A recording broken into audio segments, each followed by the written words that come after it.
일단 최근에 LG 에너지솔루션 13조가 증발했다라는 얘기가 나오고 있죠. LG 에너지솔루션이 미국 배터리팩 제조사 FBPS와 체결한 3조 9천억 원 규모의 계약을 해지했다라고 밝혔고요. 포드와 약 9조 6천억 규모의 계약 해지를 포함하면 거의 열흘 만에 총 13조 5천억 정도가 해지됐다라고 얘기를 하는 겁니다. LG 에너지솔루션이 아니라 그냥 포드가 야 내가 2차전지 전기차 만드는 거를 좀 포기할게 해서 빠지는 겁니다. 그러다 보니까 이 9조 6천억이 사실상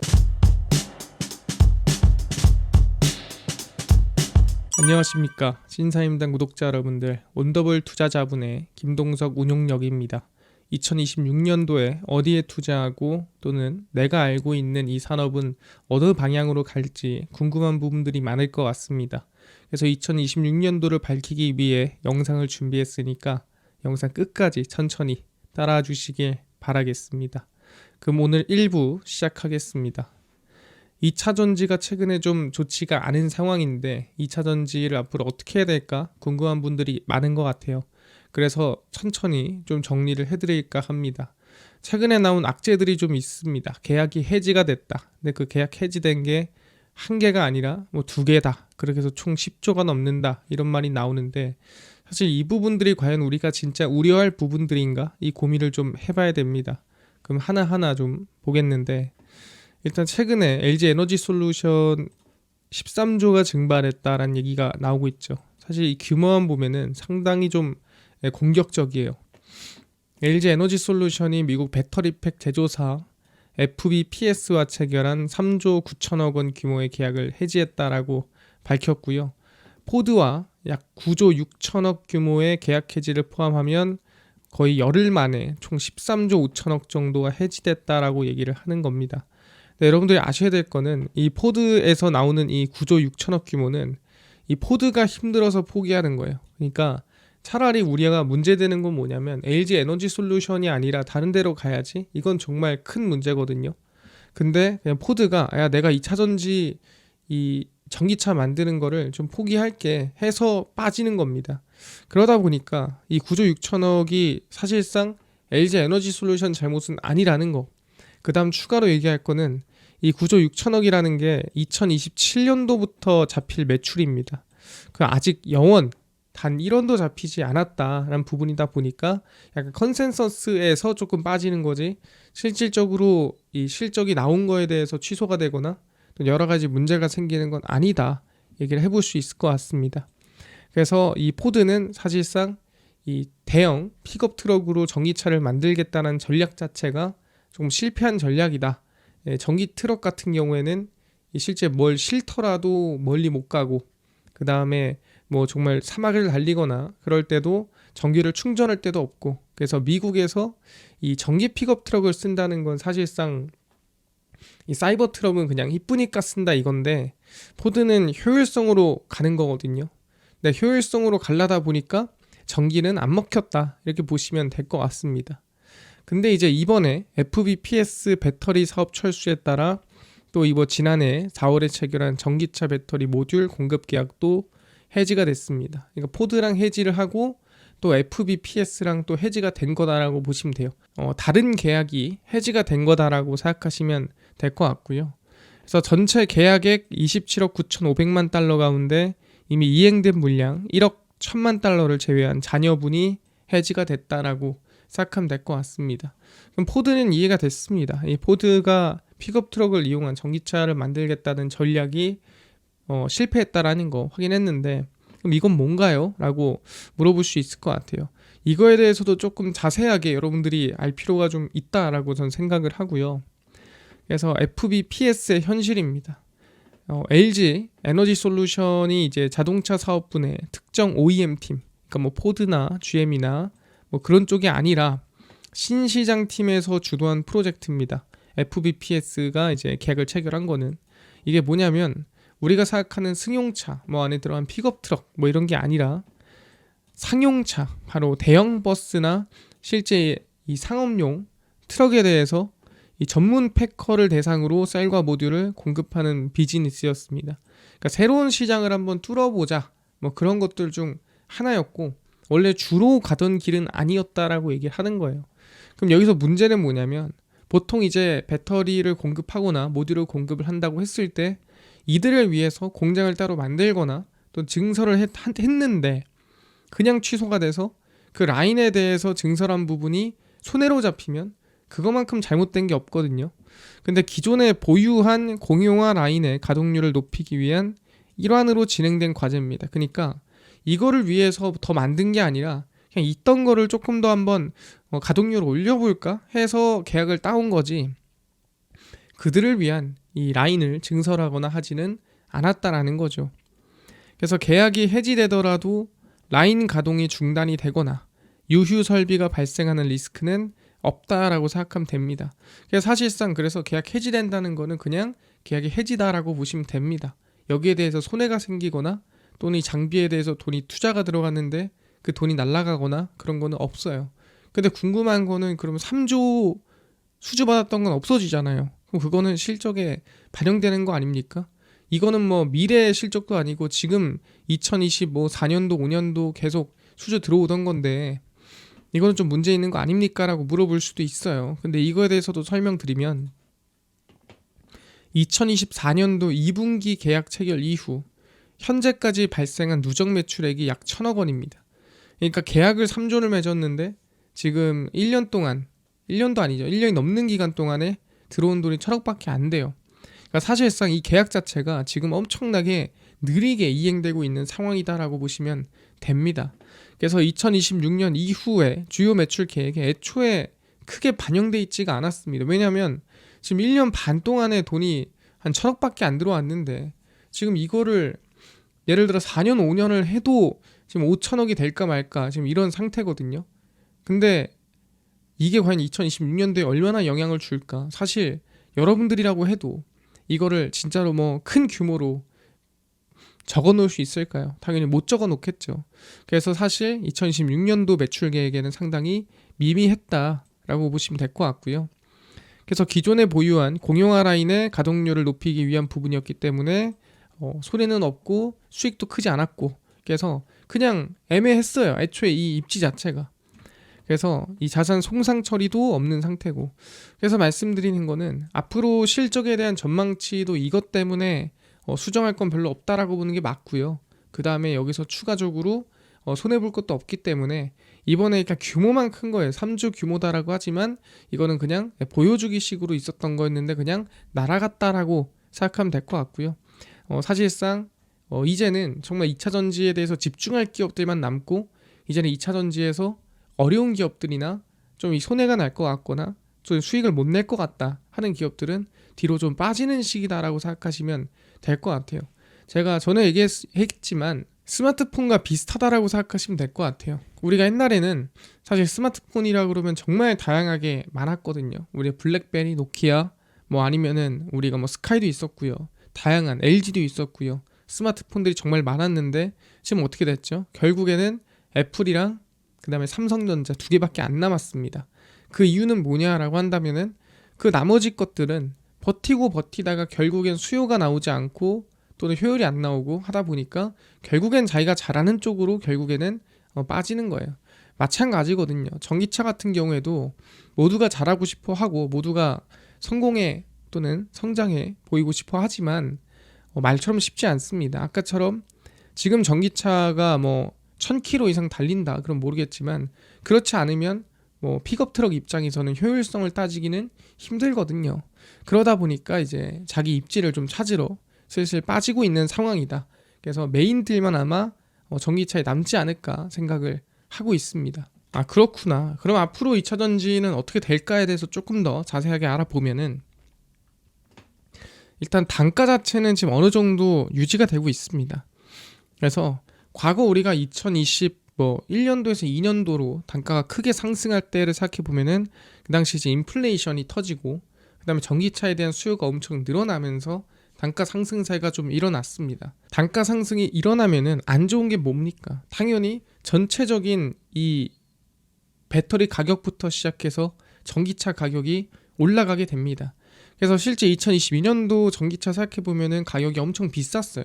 그 당시에 뭐 1억 원이 그냥 넘어가는 차들이 대부분이었고 그 전후로 비싼 차밖에 없었습니다. 그러다 보니까 그 당시에 전기차가 신기했지만 실제로 구매하는 사람이 그렇게 많지는 않았고요.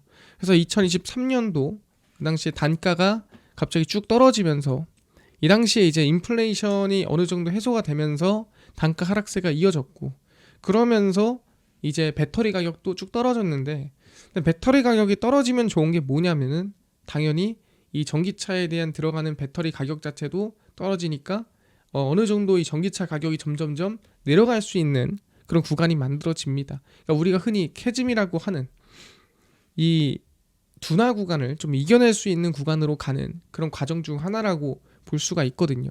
왜 캐즘은 결국엔 단가 조정으로부터 시작이 되고, 단가 조정이 시작이 되면은 그 다음 수요가 늘어나고, 수요가 늘어나면서 인프라 그 다음 성장으로 이어지게 되거든요.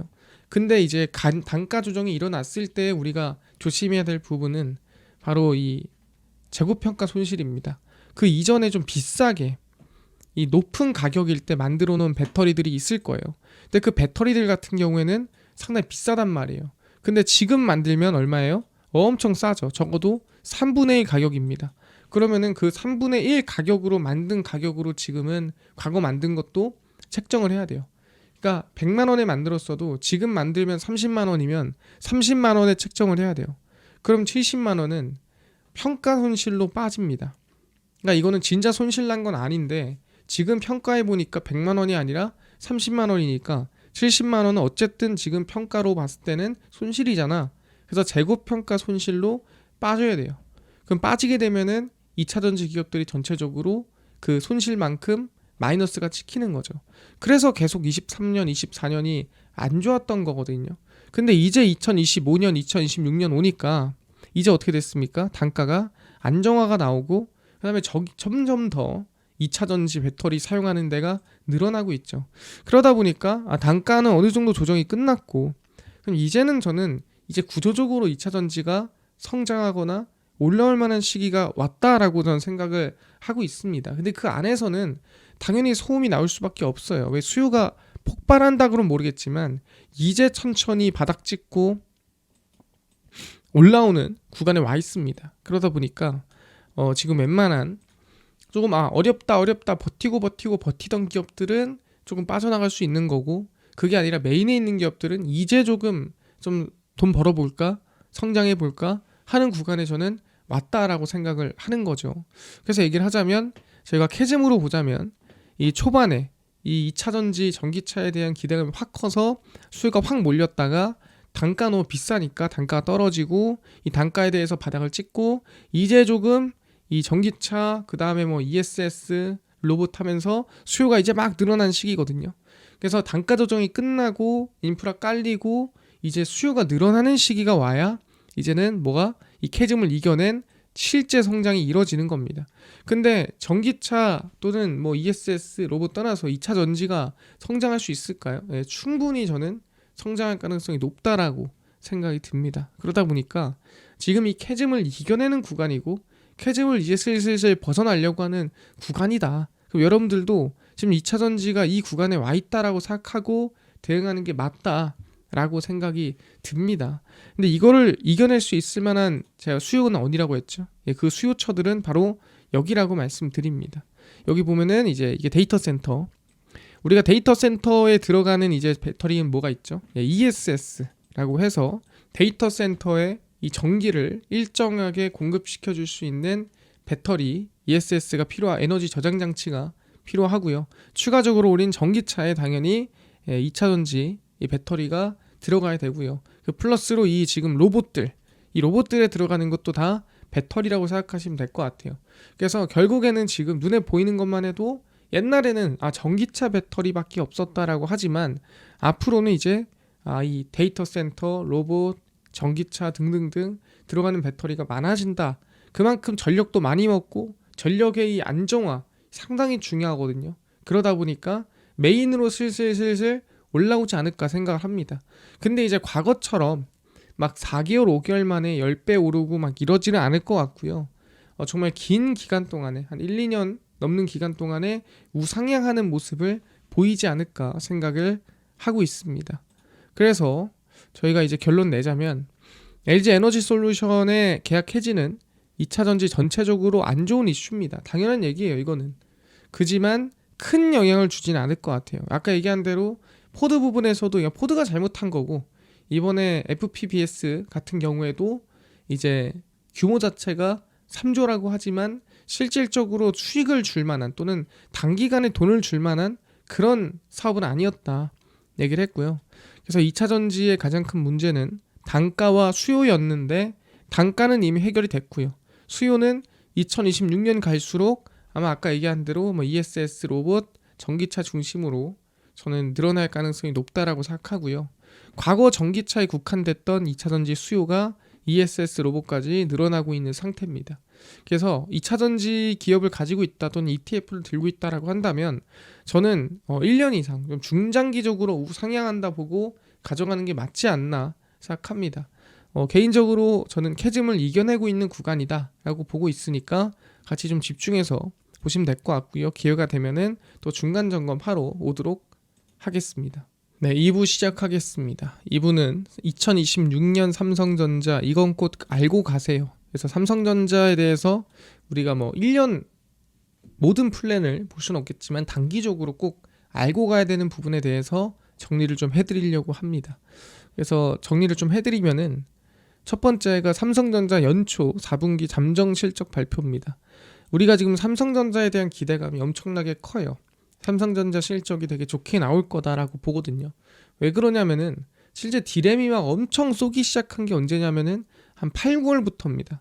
그래서 8, 9월부터 쏘기 시작했다라는 거는 단가 적용이 시작된 게 빠르면 9월, 늦으면 10월부터인데, 그러면 4분기가 언제입니까? 10월, 11월, 12월이거든요. 그럼 디램 가격이 막 쏘기 시작할 때에 이 단가가 적용이 되기 시작한 게 아마 4분기 실적이지 않을까 생각을 하는 거고, 4분기 실적이 아마 좀 기대하는 만큼 나와줘야 많은 사람들이 앞으로에 대한 성장성을 좀 볼 수 있을 것 같습니다. 당연히 시장 컨센서스라고 해서 이제 증권가에서 나온 이 기대치가 있겠죠. 근데 그거는 당연히 넘어설 거라고 생각합니다만, 여기서 중요한 거는 투자자들의 기대감이에요. 그러니까 우리가 알 수가 없는 거거든요. 실제 투자자들이 얼마나 나와야 좋아할지, 얼마나 만족할지 알 수는 없는데, 실제 어느 정도는 그래도 좀 기대 이상을 만들어줘야 이 주가가 유지가 되든 더 크게 올라가든 그렇게 된다라는 거예요. 왜? 이번에 이제 브로드컴이라는 기업을 보면은 실적이 이 증권 컨센서스 예상치보다 되게 좋게 나왔습니다. 순이익부터 시작해서 매출액도 이상 나왔거든요. 근데 그럼에도 하락이 나왔습니다. 왜 하락이 나왔느냐? 그 이유가 투자자들의 전망치를 약간 못 넘었다. 거기에 좀 만족스럽지 못했다. 이런 것들 때문에 오히려 이제 밀렸어요. 그러니까 삼성전자도 마찬가지예요. 실적이 분명 좋겠지만 과연 투자자들의 기대에 미치냐 못 미치냐, 이게 상당히 중요할 것 같고요. 그 다음에 이제 갤럭시 S26 엑시노스 2600 탑재 이후 성능에 대한 확인입니다. 그러니까 갤럭시 S26에 이번에 엑시노스 2600이 탑재가 됩니다. 이게 이제 삼성전자가 이 설계한 건 아닙니다. AMD랑 같이 설계를 한 거고, 그 대신에 이제 자체적으로 만든 이 반도체다라고 생각하시면 될 것 같은데, 여기서 이제 중요한 거는 2600의 성능에 따라 2027년도에 공개한다고 했던 엑시노스 2800, 이거는 설계도 자체적으로 하고 이 모바일용 GPU도 자체적으로 만들고 전부 다 자체적으로 한다고 했던 엑시노스 2800에 대한 기대감이 이어진다라는 거예요. 그러니까 2600에서 뭔가 나쁘지 않은 모습을 보여야 2800 해볼만 하겠는데, 기대감이 있겠는데, 이런 생각을 한다라는 거거든요. 왜냐면 최근에 이 엑시노스 2800에 대한 얘기 때문에 사실 증시에 상당한 영향을 줬습니다. 근데 만약에 2600에서 뭔가 발열도 좀 나고 뭔가 좀 느낌이 좀 애매하다, 그러면은 아마 2800에 대한 기대감도 식을 수가 있어요. 그래서 저는 이번 S26에 나오는 엑시노스 2600에 대한 성능이 상당히 중요할 것 같다. 아마 요즘에 테크 유튜버들이 많다 보니까 다 한번 확인해주지 않을까 생각을 하고 있고요. 그다음 세 번째는 2월에 이재용 회장의 등기이사 삼성전자 이사회 의결 가능성에 대해서 얘기를 해봅니다. 사실 이재용 회장이 과거부터 이제 등기이사에 올라갔다가 한번 내려오고, 그 다음에 지금 회장이지만 계속 등기이사에 못 올라가고 있는 상황입니다. 근데 최근에 이제 이 미전실 같은 이 사업지원실 같은 경우에도 새로 만들었고, 그러면서 이번에 이제 슬슬 사법 리스크도 다 벗어났고 이제 등기 이사에 올라갈 때가 되지 않았나 생각을 하고요. 근데 그 시기가 아마 이번 2월이 될 가능성이 높다라고 보고 있습니다. 특히 최근 들어 가지고 이제 이 지분에 대한 변동도 많이 일어나고 있고, 그래서 아마 이 등기이사에 올라가야 되지 않을까 생각을 합니다. 왜냐하면 등기이사에 올라간다는 것 자체가 사실 책임 경영이에요. 내가 이 회사를 책임지겠다, 책임지고 내 운영에 나가겠다, 이런 거거든요. 근데 등기에 올라가 있지 않으면 사실 뭘 한들 사실 믿음이 조금 없는 거예요. 등기 올라가 있어야죠. 그래서 이번에 어떻게든 등기에 올라가야 그 다음부터 아마 삼성전자의 지배구조 개편도 좀 이어지지 않을까 생각을 하고 있습니다. 그 다음에 네 번째, 이 삼성전자 HBM4 엔비디아 납품 여부입니다.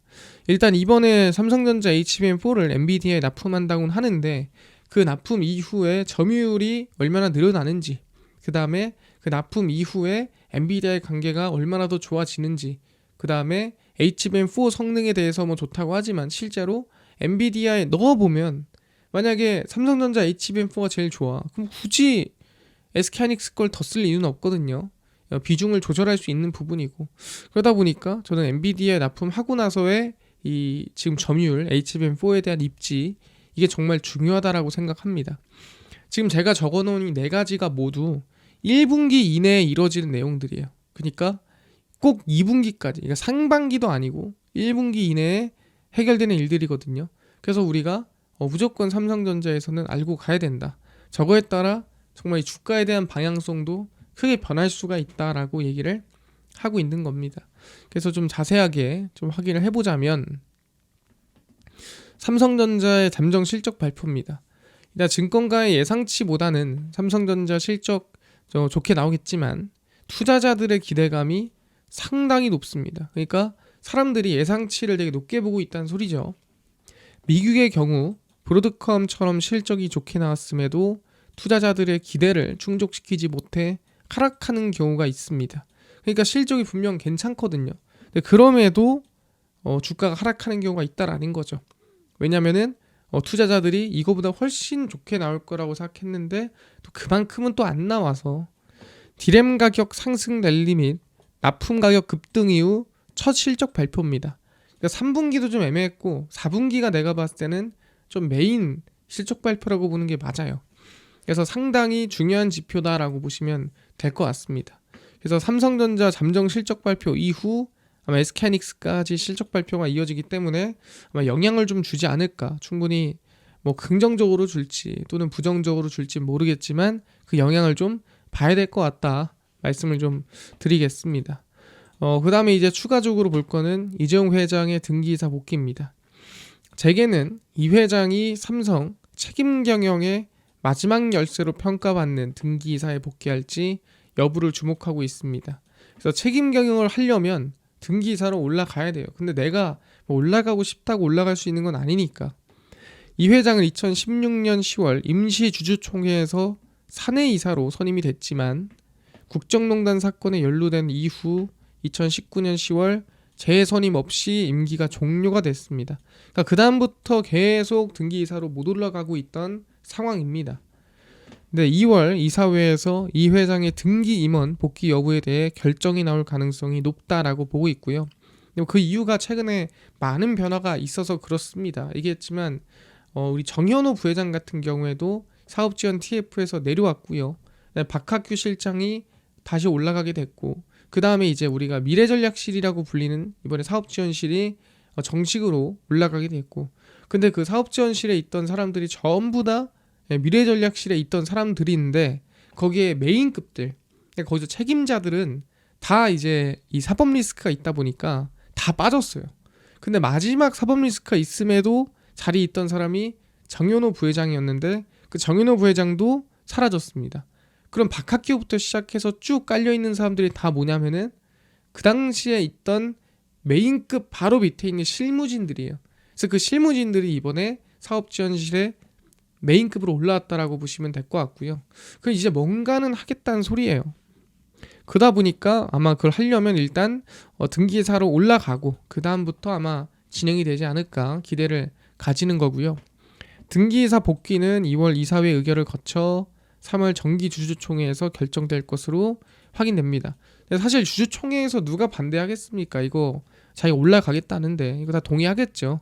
근데 이제 2월에 이사회 안건으로 올라갈지 말지는 같이 좀 지켜봐야 될 것 같다. 근데 올라가 주면은 삼성전자한테는 당연히 호재다, 책임 경영이다, 이렇게 보시면 좋을 것 같습니다. 긍정적으로 봐도 되는구나 얘기를 하는 거고, 추가적으로 이제 삼성전자 HBM4 엔비디아 납품 기대입니다.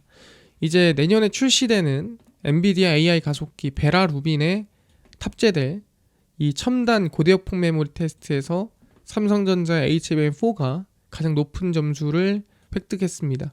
그러니까 이 정도면은 괜찮은 거 아닌가라고 생각해보는 거죠. 그리고 여러분들 아셔야 될 게, 우리가 보통 이제 GPU다 그럼 루빈이라고 얘기를 하잖아요. 그 다음에 블랙웰이라고 하고요, 호퍼라고 합니다. 근데 이제 베라라는 게 붙어요. 그 다음에 호퍼랑 블랙웰에도 앞에 붙어요. 뭐가 붙냐면 그레이스라는 게 붙습니다. 브레이스, 호퍼, 그레이스, 블랙웰이라는 게 붙거든요. 왜 붙냐? 이 그레이스는 CPU 이름이에요. 그래서 그레이스, 호퍼, 그레이스, 블랙웰, 베라, 루빈 부르는 거거든요. 왜 그러냐라고 한다면은, 우리가 이제 블랙웰을 만들 때 우리가 블랙웰이 B200이라고 하잖아요. 근데 그 B200이 하나가 아닙니다. 실제 우리는 B200 두 개의 그레이스 CPU 한 개를 써서 그래서 GB200 합니다. 이게 이제 AI 가속기예요.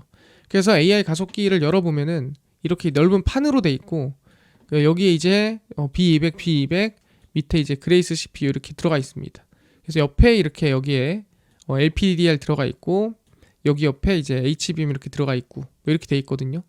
그래서 이 베라 루빈에서 베라는 CPU다라고 생각하면 되고 루빈이 GPU다라고 생각하시면 될 것 같습니다. 그래서 삼성전자는 엔비디아 테스트와 관련된 사안은 공식적으로 확인할 수 없다는 입장입니다. 그래서 삼성전자는 항상 엔비디아 관련된 거는 뭐 쉽게 공개를 하거나 얘기를 안 하더라고요. 그래서 어쨌든 뭐 분위기는 괜찮다.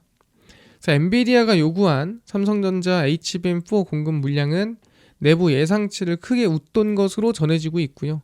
그래서 원래 뭐 한 10개 원했는데 뭐 말하는 거 보니까 15개 달랐는데 상당히 좋네. 그러니까 제가 말한 15개는 실제 물량은 아니고 예상치를 넘었다는 거죠. 그러다 보니까 HBM4에 대한 수요가 아마 삼성전자가 기대감이 크지 않을까 생각합니다. 왜 그러냐? 이게 HBM에 대해서는 아시겠지만 삼성전자는 계속 뒤처져 있었어요. SK하이닉스에 비해서. 근데 그게 기술력이 딸려서냐? 근데 그게 아니거든요. 삼성전자가 그냥 HBM을 필요 없다고 버렸다가 갑자기 이제 필요해지니까 다시 주워다가 하다 보니까 SK하이닉스보다 느려진 거예요. 원래는 HBM 같이 하고 있었어요. 근데 이제 뭐하러 그 칩 합쳐서 하나로 하면 되지. 그래서 삼성전자가 포기했던 건데, 그래서 이번에 다시 한번 승부수를 걸려면 HBM4밖에 없는 겁니다. 그래서 아마 이번 HBM4에 삼성전자가 목숨을 걸고 엔비디아에 승부를 걸고 하려고 하지 않을까라고 생각이 드는 거고, 그래서 이번 결과가 HBM에 대한 이 수요나 결과가 아마 삼성전자의 좀 미래에 큰 영향을 줄 거다라고 생각을 하는 거죠. 그래서 삼성전자는 이르면 내년 2월 본격적으로, 그러니까 2026년도 2월 본격적으로 HBM4 양산에 들어가 엔비디아에 납품할 예정이다라고 발표를 했습니다. 그래서 이번 2월부터 엔비디아에 납품이 들어가는구나, 납품이 들어가면서 거기에 대한 수요, 앞으로에 대한 점유율이 삼성전자의 미래를 결정하겠구나 생각하시면 될 것 같습니다. 이해가 됐고요. 근데 여기서 이제 지금 좋은 얘기만 써놨잖아요. 근데 살짝 이제 삼성전자에 태클을 거는 이슈가 하나 나왔습니다. 이것도 여러분들이 알고 가야 돼요. 그게 뭐냐면 삼성전자의 소음인데, 미국의 국제무역위원회가 삼성전자의 HBM과 DDR5 등 메모리 반도체를 대상으로 특허 침해 여부 조사에 착수가 들어갔습니다. 그러니까 누군가가 시비를 건 거죠. 야, 너네 왜 우리 특허 침해했어? 이거 문제 있는 거 아니야? 라고 해서 이 조사해달라고 요청을 한 겁니다. 삼성전자한테. 그래서 특허 괴물로 불리는 미국 반도체 기업 넬리스트가 미 관세법 337조 위반을 주장하면서 제소를 한 겁니다.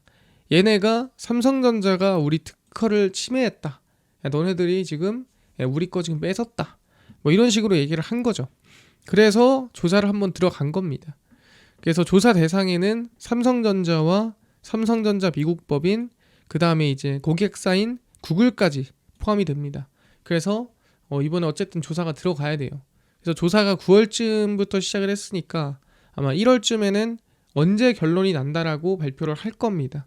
그래서 발표를 하게 되면은 사실 뭐 제가 봤을 때는 괜히 이유 없이 시비 건 게 아닌가 싶긴 한데, 만약에 여기서 뭔가 건덕지라도 나오면 조금 이제 불편해지겠죠. 그래서 넷리스트는 ITC에 제한적 수입 배제 명령과 특허 침해 정지 명령을 요청을 했습니다. 그래서 넷리스트는 실제 뭐 자신감이 있는지 아니면 없는지 어떤 생각인지는 잘 모르겠습니다만 어쨌든 삼성전자한테 발목을 잡았다라는 거 알아두셔야 되고, 이거에 대한 결과를 확인해 볼 필요가 있다라는 거 말씀드리겠습니다. 그렇네요. 소음이 조금 있네요. 최근에 되게 좋은 얘기밖에 없었는데, 그래서 결론을 좀 내자면 올해는 증명의 해입니다. 그러니까 이제는 가격이 올랐다, 뭐 시황이 좋다, 업황이 좋다 이걸로 끝낼 상황은 아닙니다. 삼성전자가. 그래서 작년에 디램 기대감이 올해 엔비디아 납품이라든가 이 결과로 보여야 합니다. 무조건. 그래서 이재용 회장의 등기이사 복귀로 책임 경영을 시작해야 삼성전자의 한 단계 성장이 가능합니다. 그래서 이제는 좀 등기이사로 올라가야 돼요. 사람들의 실적 기대치와 시장 기대치의 간극을 확인해야 됩니다. 그러니까 사람들의 기대와 실제 우리가 나고 있는 실적에 대한 부분이 얼마나 차이가 있는가, 뭐 사람들의 기대치에 맞는가, 아니면 사람들 기대치보다 높은가, 아니면 기대치보다 좀 낮은가, 이거를 확인해야 추가 성장의 좀 부분이 도움이 되겠죠. 그래서 특허 침해 조사는 부정적인 이슈지만 단기간 내에 어떻게 될지 아마 결정이 나지 않을까 생각을 하고요. 상당히 중요합니다. 그래서 이번 이 1분기에 삼성전자의 상당히 중요한 이슈들, 삼성전자를 한 단계 더 업그레이드 시켜줄 수 있는 이슈들이 상당히 많다라는 거 알아두셔야 되고, 거기에 살짝 불편한 이슈 하나 껴있다라는 거 알아두시면 좋을 것 같고요. 앞으로에 대한 삼성전자 행보 같이 지켜보면 좋지 않을까. 지금부터 하나하나 지금 이 호재가 될 수 있을 만한 거 현실을 했으면 좋겠다 말씀을 드리도록 하겠습니다. 네, 3부 시작하겠습니다. 오늘 3부는 로봇은 그냥 이 기업 무식하게 사모으세요. 큰 돈 됩니다. 우리가 로봇 기업들 중에서도 2026년도 상반기에 좀 일정이 많은 기업들이 있습니다. 그래서 여러분들은 상반기에 이런 일정들이 있구나라는 걸 보면서 이 일정에 따라 어떤 기업들에 관심을 가져야 될지 알아가시면 좋을 것 같습니다. 그래서 하나하나 좀 시작해 볼 거고요. 일단 상반기 자율주행 로봇 일정입니다. 사실상 여러분들이 로봇을 한다 그러면 항상 휴머노이드를 생각하는데, 휴머노이드랑 같은 맥락에 있는 게 결국에는 자율주행 자동차거든요. 그러니까 이게 테슬라에서 말을 하기를 우리는 자동차를 만드는 회사가 아니라 로봇을 만드는 회사다라고 얘기를 했습니다. 그러니까 자율주행 차도 하나의 로봇으로 보는 거고, 휴머노이드도 하나의 로봇으로 보는 거고, 그냥 그게 로봇의 그냥 종류인 거다라고 얘기를 하는 거거든요. 그래서 현대차 그룹이 미래차 연구개발 조직을 개편하면서 자율주행과 로보틱스 등 미래 모빌리티 기술 개발에 속도를 내겠다라고 발표를 했습니다. 그래서 엔비디아의 차세대 GPU 블랙웰이 2026년도 하반기에 본격 도입되면 가속도가 붙을 것으로 전망이 된다라고 하는 거죠. 그래서 현대차 그룹은 지난 10월 엔비디아와 협력을 공개하며 학습 인프라를 구체화를 했습니다. 그러니까 이제는 이제 현대차도 자율주행을 하는데 엔비디아의 기술력을 쓰겠다라고 하는 거죠. 왜냐면 테슬라도 과거에 처음에 자율주행을 할 때는 엔비디아 걸 썼습니다. 지금이야 자체적인 걸 쓰지만 과거에는 엔비디아 거랑 협업을 해서 썼었거든요. 그러다 보니까 아마 현대차랑도 같이 협업을 하더라도 충분한 기술력이 있을 거라고 생각을 합니다. 그래서 엔비디아의 가속 컴퓨팅과 AI 엔터프라이즈 소프트웨어를 활용해 대규모 데이터를 처리한다라고 발표를 했고요. 그래서 얘기하는 게 뭐냐면 현대차 그룹이 2026년도에 SDV 페이스카를 선보입니다. 이게 이제 이 엔비디아랑 협업을 해서 나온 자동차예요. 자율주행 자동차라고 보시면 될 것 같고요. 그래서 완전히 출시가 나오는 게 아니라 한번 2026년도에 보여주고 그 다음에 2027년 신차부터 SDV 적용 양산차를 출시를 합니다. 그래서 2026년도에 한번 보여줄 겁니다. 우리한테 이런 자율주행 또는 이런 기술력이 있는 이 소프트웨어 중심의 자동차가 나왔다. 근데 이걸로 우리가 양산한다 그러면은 엄청나겠지? 이런 걸 한번 보여주는 거예요. 그리고 나서 이제 2027년도부터 양산이 시작이 되는 거다라고 보시면 될 것 같습니다. 그래서 충분히 2026년도는 기대감을 가질 수 있는 시기다. 그리고 2028년에는 현재 개발 중인 SDV 운영체제 플레오스와 자율주행 AI 기술, 아트리아 AI 등 모든 기술을 총망라한 차량이 공개가 됩니다. 그래서 이제 2027년도에 나오는 차도 사실 뭐 메인은 아니고 진짜 모든 기술력이 다 집중되어 있는 자율주행 자동차는 2028년도에 출시할 예정입니다라고 하는 거예요. 그래서 순차적으로 26년도에 맛보기로 보여주고 27년도에 양산해주고 28년도에는 그 모든 기술을 합쳐서 한번 출시하겠다라고 하는 겁니다. 그래서 현대차 입장에서는 자율주행과 SDV 등 기술 경쟁력을 빠르게 높여야 되는 상황이기 때문에 엔비디아의 블랙웰, 엔비디아의 기술력을 받아서 같이 하는 거다라고 보시면 될 것 같습니다. 엔비디아 GPU 도입이 빠르게 이루어지면 그만큼 데이터 처리 능력도 좋아져 전반적인 기술 개발 속도도 빨라질 거다. 근데 사실 최근에 테슬라 기술력이 엄청나게 빠르게 올라오고 있습니다. 여러분들이 최근에 테슬라를 부산에서 완전 자율주행 하는 걸 보신 분이 있을진 모르겠지만 엄청났습니다. 사실 그런 말이 있었거든요. 아니 아무리 자율주행이 좋다고 한들 도로가 넓은 뭐 미국에서나 가능하겠지. 한국 특히 부산 도로에서 자율주행이 먹히겠어? 뭐 이런 말이 상당히 많았거든요. 그래서 실제 부산에서 자율주행을 했었는데 상당히 스무스하게 자율주행 운전하는 거를 확인했죠. 그러다 보니까 거기에 위기감을 분명 좀 느끼지 않았을까라고 전 생각을 하고 있습니다. 그래서 중요한 게 뭐냐면 테슬라가 뭐하냐, 이제 이사회 의장이 자율주행 무인 택시 전용 차량 사이버캡을 출시를 하는데 이게 또 이제 이 자율주행의 기술력이 있다고 된 게 아니라 승인을 받고 허용을 받아야 돼요. 그래야 이제 자율주행이 돌아다닐 수 있는데 허용받거나 승인받은 데가 몇 군데 없죠. 그러면 출시 못하는 거 아니냐. 그냥 이거 나오면 뭐하냐, 뭐 창고에다 넣어놓냐. 그래서 보급형 전기차로 출시할 수 있다라는 구상도 공개를 했습니다. 그러니까 이거를 그냥 완전 자율주행으로만 할 건 아니고 혹시나 나중에 혹시 모르잖아. 그래서 앞에 핸들이랑 페달도 달라면 달 수 있어. 뭐 이런 얘기를 한 거죠. 그래서 이 상반기에 사이버캡을 대량 양산하는 게 지금 테슬라의 목표인데 자율주행 기술력을 충분히 개선하지 못하면 일단 일반 전기차로 판매하겠다라는 구상을 내놨습니다. 그래서 뭐라고 했냐면 로빈 덴홈 테슬라 이사회 의장은 운전대와 페달이 필요하다면 사이버캡에 장착할 수 있다라고 말을 했습니다. 그래서 사실 지금 사이버캡은 페달도 없고 핸들도 없고 그냥 앉아만 있는 거예요. 근데 그거를 핸들이랑 페달을 달아서 보급형 전기차로 만들겠다라고 하는 거죠. 근데 사실 사이버캡 디자인을 제가 보여드리진 않았지만 상당히 괜찮거든요. 보급형으로 쓰기에는 나쁘지 않게 이쁘다라고 생각이 듭니다. 그래서 저는 이게 굳이 완전 자율주행으로 당장 안 나오더라도 페달이랑 핸들을 달고 나오더라도 충분히 수요는 많지 않을까 생각을 하고 있고요. 테슬라는 사이버캡을 2026년도부터 양산하겠다라는 목표를 제시하고 있기 때문에 이게 상반기에 나온다라고 합니다. 그래서 이거를 빠르게 얘네들도 처리해야 돼요. 핸들을 달지 말지, 페달을 달지 말지, 뭐 어떻게 할지에 대해서 결론을 내지 않을까 생각을 하고 있는 상황입니다. 그렇구나. 충분히 우리가 이제 자율주행 관련해서 테슬라도 상당히 결정을 앞두고 있구나 보시면 될 것 같은데 지금 계속 메인으로 보는 건 뭐냐면은 현대 쪽 자율주행 로봇 얘기예요. 근데 지금 로봇 얘기가 자율주행밖에 없던데 진짜 로봇 얘기는 없나요? 네, 있습니다. 뭐가 있냐면 바로 보스턴 다이내믹스 풋옵션 조건이 이제 완전히 끝나는 시기가 진짜 얼마 안 남았습니다. 우리가 이제 완전 끝나는 시기를 얘기할 때 보통 막 3년 뒤입니다.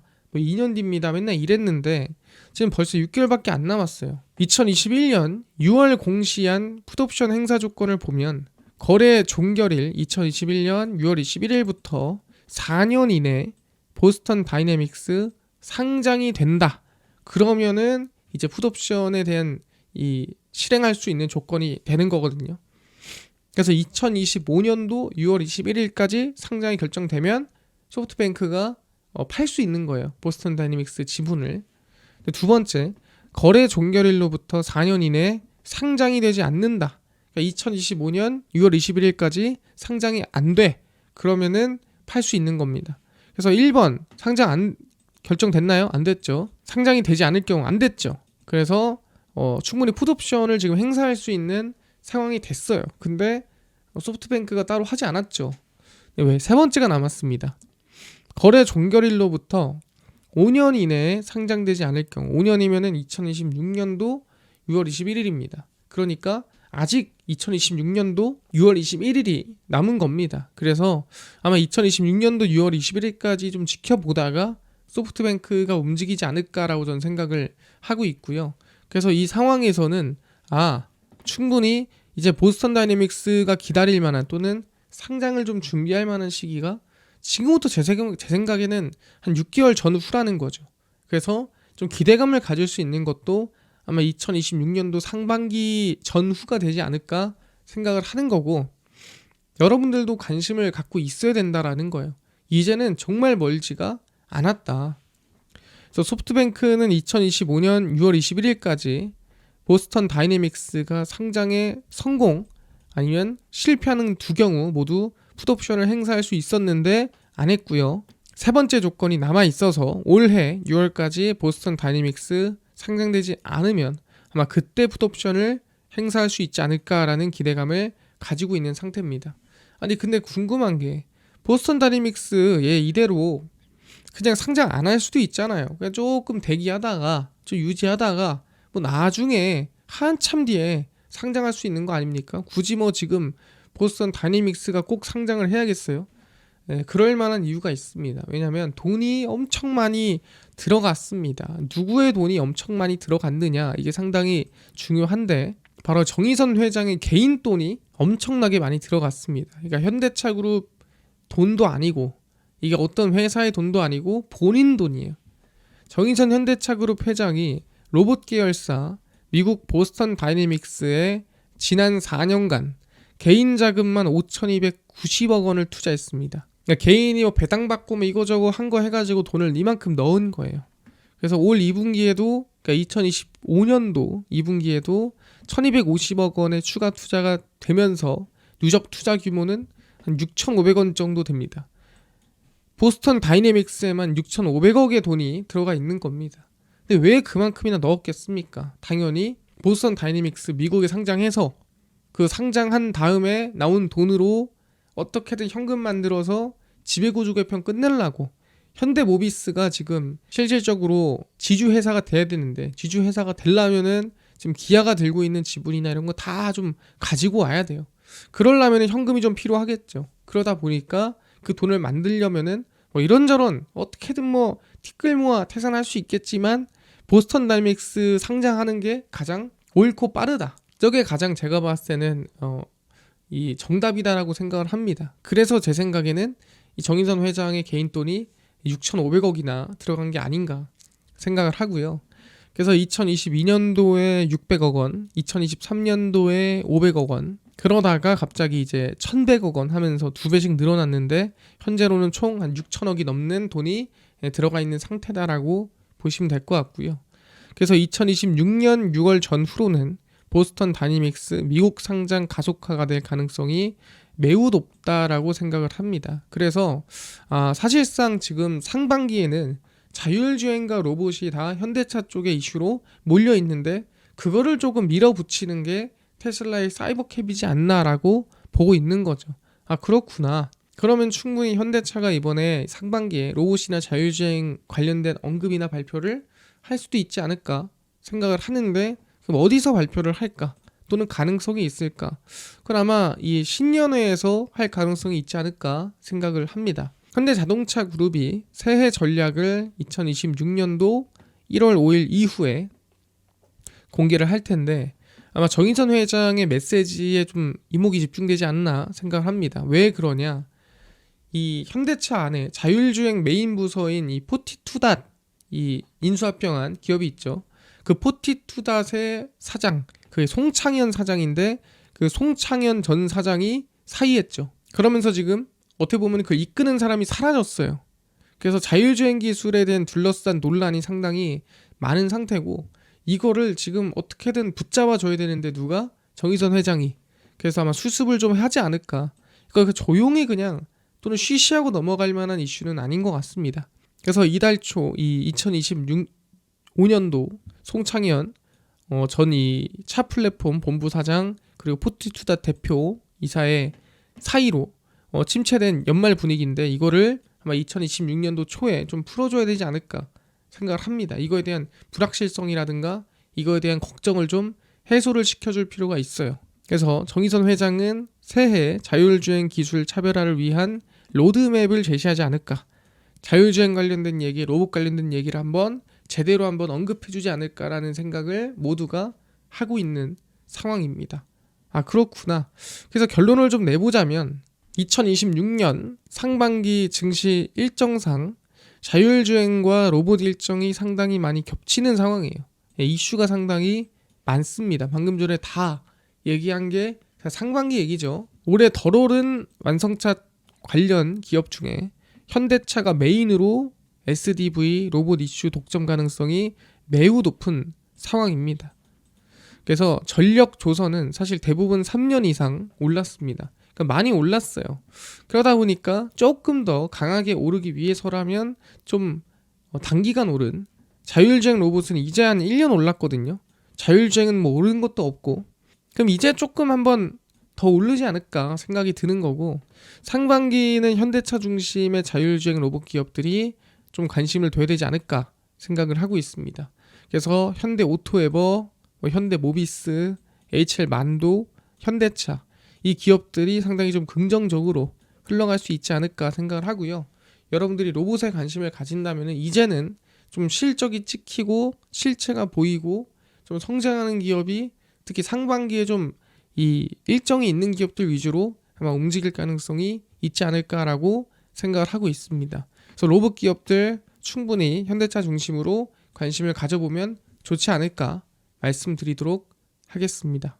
네, 4부 시작하겠습니다. 4부는 조선업에 대한 전망이랑 그 다음에 조선업에서 우리가 관심을 가져도 될 만한 기업들에 대해서 정리해드릴 예정이니까 꼭 집중하시면 좋을 것 같습니다.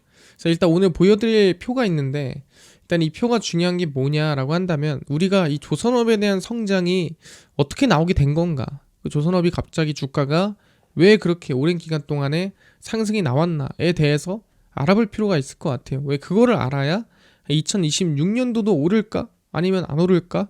아니면 오르더라도 좀 적당히 오를까? 이거에 대해서 어느 정도는 우리가 예상치를 좀 볼 수가 있을 것 같습니다. 그래서 조선업에 대해서 좀 설명을 드리면은 조선업은 사실상 2020년도로 우리가 돌아가야 됩니다. 2020년도에 사실 우리가 이 말할 수 없는 정말 어려운 바이러스가 나왔었죠. 그때 바이러스가 터지면서 다들 비대면으로 다들 집에만 있었습니다. 그러면서 무슨 일이 생겼냐면은 그 당시에 다들 배달만 하고 배송하고 하면서 온라인 쇼핑 이런 것들이 엄청 늘어나요. 그래서 사실 그렇게까지 이제 물동량이 많지 않았는데 해운 물량이 엄청 늘어나면서 실제 이 시장에 사이클이 돌기 시작한 거죠. 그러니까 선박이 그만큼까지 필요 없었어요. 그러다 보니까 대부분의 이제 조선 기업들이 그렇게까지 실적이 좋거나 뭐 긍정적이지 않았거든요. 왜냐하면 이 시장에서 조선 사이클이 돌았던 게 2006년도, 그다음에 2007년도 한 이때까지 사이클이 한번 돌았고 그리고 나서 쭉 죽어 있다가 2020년도쯤 갑자기 물동량이 늘어나면서 이제 슬슬 조선 사이클이 돌기 시작한 거죠. 그러면서 그 당시에 이제 해운 기업들이 엄청나게 돈을 많이 법니다. 그러면서 야 이제 이거 시장 점유율 넓히려면은 야 선박 주문해야겠는걸.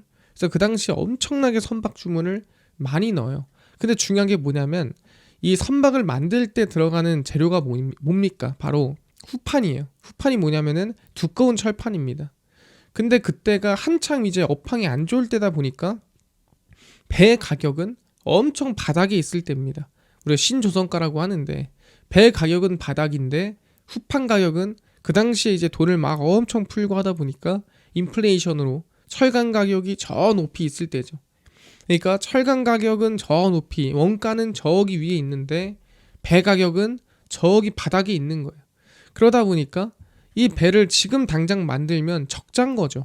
근데 중요한 건 뭐다? 어쨌든 이 철강 가격은 결국엔 내려올 것 같고 인플레이션이 좀 죽으면서 그 배 가격은 지금 수요 보니까 계속 올라가면서 배 가격은 상승할 것 같고 그럼 결국에는 이 원가의 가격과 배 가격이 다시 이제 크로스되는 시기가 올 거다라고 보는 거죠. 그렇게 되면은 수익성이 크게 살아날 거고 그 다음에 점차 앞으로 갈수록 지금 저가지만 나중에 고가 물량으로 바뀌지 않을까라는 기대감이 있는 거죠. 그래서 적자를 좀 보더라도 일단 지금 당장에서는 주문을 받는 겁니다. 그래서 이 조선 기업들이 대부분 다 주문을 받았어요. 선박에 대한 주문을. 근데 이 선박이 주문을 받으면은 당장 뭐 지금 받고 6개월 뒤에 바로 내는 게 아니라 보통 만드는데 한 2, 3년이 걸려요. 근데 이게 만드는데 2, 3년이 아니라 설계하는데 2, 3년이고 만드는 건 6개월 정도 걸린다 생각하시면 될 것 같습니다. 그래서 조선 관련된 이제 선박 관련된 매출이나 실적이 꽤나 자세하게 나온 이유가 뭐냐? 앞으로에 대한 1, 2년치에 대한 전망치가 그 이유는 지금 주문을 받고 나오는 게 2년 뒤라서 이미 사실 2년 뒤, 3년 뒤 정도의 실적은 이미 다 계산이 끝난 상태입니다. 대단하게 원가가 바뀌거나 대단하게 신조선가가 크게 바뀌지 않는 이상은 그러니까 내려가지 않는 이상은 어느 정도 실적은 예상치가 나오는 거고 그러다 보니까 실제 2020년, 21년도에 받은 물량들이 이제 2022년, 3년도에 쳐내기 시작하는 거예요. 그래서 여기서 이제 우리가 화면을 보기 시작하는데 그래서 보시면은 이제 적자 로우 싱글이라고 적혀 있죠. 전체에 이게 현대사모중공업 이게 이제 HD 한국조선해양 그 다음에 HD 현대중공업 현대미포조선 삼성중공업 하나오션 보시면은 이 적자 로우 싱글이 보시면 2023년도 1월 2월 1분기 2분기에 몰려 있습니다. 그래서 1분기 2분기에 몰려 있고요. 다 몰려 있어요. 그러니까 이때까지는 뭐다? 다 적자예요. 삼성중공업 하나오션 뭐 할 거 없이 전부 다 적자입니다. 이때까지는 전부 다 적자인데 이제 이 밑에 뭐가 있냐면 고가 물량이 있어요. 이 고가 물량부터가 이제 수익이 나긴 하는데 뭐 엄청 큰 수익은 아니고 수익이 나기 시작하는 시기인 거죠. 그래서 보시면 2023년도 1, 2분기까지는 다 적자만 내다가 이제 고가 물량으로 돌아서는 시기가 2023년 3, 4분기로 돌아서는 시기가 오는 거예요. 일단 HD 한국조선해양 먼저 돌고 그 다음에 HD 현대중공업도 이제 4분기부터 돌기 시작하고 고가 물량으로 근데 미포조선이나 이런 삼성중공업 하나오션 얘네들도 돌긴 하는데 비중 자체가 다르죠. 얘네들은 이제 30% 이제 30% 도는 애들이고 위는 이제 100% 60% 이상 돌아가는 애들이 이제 이 위쪽이고 그래서 얘네들이 이제 가장 먼저 센 이유가 얘네들이 고가 물량으로 가장 먼저 넘어갔다라고 보시면 될 것 같고 그 다음에 이제 얘네들이 뒤따라서 천천히 넘어갔다라고 보시면 될 것 같습니다. 그래서 이제 고가 물량으로 넘어갑니다. 이 고가 물량이라는 거는 철강 가격이 좀 떨어지고 신조선가가 슬슬 올라오기 시작한 구간을 얘기를 합니다. 그리고 나서 2024년도에 들어와서 보시면은 이제 적자 로우 싱글이 아예 없죠. 예, 현대사모중공업은 아예 없고 보시면은 100% 고가 물량이에요. 그러니까 얘는 지금 이제 나오는 물량이 전부 다 수익이 나는 물량만 이제 나오는 겁니다. 그 여기까지 적자 내다가 이제부터 흑자가 난다라고 보시면 될 것 같아요. 현대중공업도 보시면 이제 이 구간 라인 때 넘어오면서 이제 슬슬 크게 바뀌는 걸 확인할 수가 있고요. 현대미포조선도 이제 얘는 아직도 지금 고가 물량 못 받고 있고 삼성중공업은 여기서 이제 고가 물량 60%까지 올라오고 그 다음에 하나오션은 아직 18% 수준밖에 못 올라옵니다. 그래서 보면은 얘가 1, 2, 얘가 이제 3, 그 다음에 뭐 4, 5 뭐 이렇게 될 것 같습니다. 순서로 본다면. 그래서 쭉 가보면은 이제 2분기 넘어가면서 고가 물량 80% 넘어가는데 왜 80%냐? 나머지는 어디 갔어요? 예, 대박 고가 물량으로 넘어갑니다. 그래서 이게 이제 비싼 물량이 들어오기 시작하는 겁니다. 비싼 가격에 수주받은 거. 그러면서 이제 수익성이 훨씬 더 커지겠죠. 2분기부터. 그다음 보시면은 현대중공업은 아직 초고가 물량, 그러니까 그냥 고가 물량만 거의 100% 가까이 받고 있는 상태고요. 미포조선이 이제야 고가 물량 조금 받기 시작하고, 삼성중공업도 이제 고가 물량에 대한 비중이 늘어나기 시작하고, 하나오션도 고가 물량 비중이 늘어나기 시작합니다. 그래서 2024년도 2분기부터 시작해서 전체적인 이 조선업이 크게 추세 전환하는 시기가 오게 되는 겁니다. 근데 메인은 뭐예요? 결국 메인은 이 대박 고가 물량이에요. 이거를 많이 받는 시기가 어떻게 보면 주가라든가 업황이 가장 크게 성장하는 시기라고 보는 게 맞습니다. 그래서 2024년도 3분기 보시면 이제 고가 물량이 절반 내려오고 절반이 대박 고가 물량으로 넘어갑니다. 그래서 HD 한국조선해양은 상당히 긍정적으로 잘 달리고요. 현대중공업도 이제 슬슬 대박 고가 물량이 들어오기 시작하고요. 현대미포조선은 이제 고가 물량 한 43%까지 채우고, 삼성중공업도 고가 물량 80%까지 채우고요. 하나오션도 고가 물량 92%까지 채우고, 그 다음에 4분기가 돼서 대박 고가 물량 50%, 대박 고가 물량 7%, 0%, 0%, 0%고 이제 고가 물량 100% 채웠어요. 그럼 중요한 게 뭐냐? 2025년도에 들어가지고 조선업이 갑자기 확 쐈어요. 그 이유가 뭐냐면 대박 고가 물량으로 전체적으로 전환하는 시기가 2025년도였다라고 보시면 될 것 같습니다. 그래서 보시면은 HD 한국조선해양은 당연히 대박 고가 물량으로 넘어가는데 넘어가게 되는 거고 당연히. 그다음에 현대중공업도 갑자기 이제 2025년 들어가면서 대박 고가 물량이 확 늘어나는 걸 확인할 수가 있습니다. 그러니까 뭐예요? 기존에 들어왔던 수익성보다 훨씬 더 큰 수익성이 들어오게 되는 시기가 2025년도였고, 현대미포조선도 이제 2025년 들어오면서 이제 고가 물량으로 크게 전환되고, 그 다음에 늦게나마 이제 대박 고가 물량이 들어오게 되는 거고요. 얘가 제일 느려요. 삼성중공업 보시면은 이제 얘도 1분기부터 대박 고가 물량 들어오게 되는 구간이죠. 2025년도. 하나오션도 대박 고가 물량 들어오게 되는 시기고요.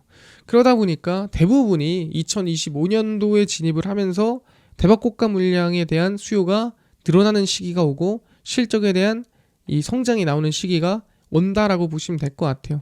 그러다 보니까 실제로 이거에 대해서 우리가 확인을 해보면, 실적을 열어보면 우리가 알 수가 있습니다. 실제 이 하나오션에 대한 실적을 한번 체크를 해보면, 이 전체적으로 분기로 봐도 영업이익이 256억 하다가 1690억, 이제 여기까지가 이제 고가 물량이고, 자 여기서부터 이제 대박 고가 물량 넘어가는 거거든요. 그래서 보시면은 2586억, 3717억 하면서 쭉 올라오는 겁니다. 이게 뭐다? 뭐 때문에? 대박 고가 물량 덕분에 올라오는 거다라고 보시면 될 것 같고, 그러다 보니까 주가를 보더라도 가장 크게 올라온 시기가 2025년도였다. 그전에도 올라왔냐? 올라오긴 했어요. 그전에도 상승세가 안 나오지 않았거든요. 그래도 나오긴 했는데 이제 대박 고가 물량에 대한 실적이 나오는 시기가 2025년도다 보니까 가장 어떻게 보면 가파르게 상승하는 모습이었다라고 보시면 될 것 같고요. HD 현대중공업도 마찬가지입니다. 그 전에 상승세도 상당히 컸거든요. HD 현대중공업은 이때만 해도 되게 많이 올라왔다. 2024년도만 해도 얘기했는데, 이제 대박 고가 물량 들어오면서 29만 원짜리가 쭉 더 크게 상승을 했죠. 그래서 더 크게 성장을 하면서 주가가 거의 한 2배 정도 더 올라가는 모습을 보여줬습니다. HD 한국조선해양도 마찬가지입니다. 2025년도를 중심으로 해서 그전에도 상승세가 많이 나왔지만 충분히 이후에 더 큰 상승세가 좀 이어지는 모습을 확인했고, 실제로 상승 랠리가 나온 구간을 보면은 대략 2023년도부터 시작을 했어요. 그래서 3년, 4년, 5년 해서 쭉 상승이 이어졌더라.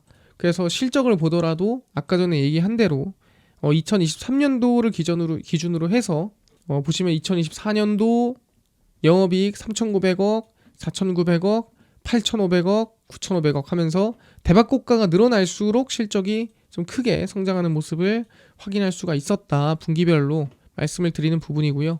연도로 보더라도 보시면은 21, 22는 적자 물량을 해소하는 구간이었고, 23년도부터 이제 고가 물량 받기 시작하면서 흑자 전환, 그다음에서 이제 성장세가 이렇게 이어지는 걸 확인할 수가 있었습니다. 그럼 이 얘기를 하는 이유가 뭐냐라고 한다면 사실상 지금 이제는 고가 물량에 대한, 그러니까 초고가 물량에 대한 이 기대감이 이제 거의 끝났어요. 그 뜻은 뭐냐면은 더 이상 실적이 엄청나게 좋아질 만한 구간은 이제는 제가 봤을 때 안 나오지 않을까 생각을 하는 겁니다. 이제는 예상치 안에 있을 것 같아요. 대부분이.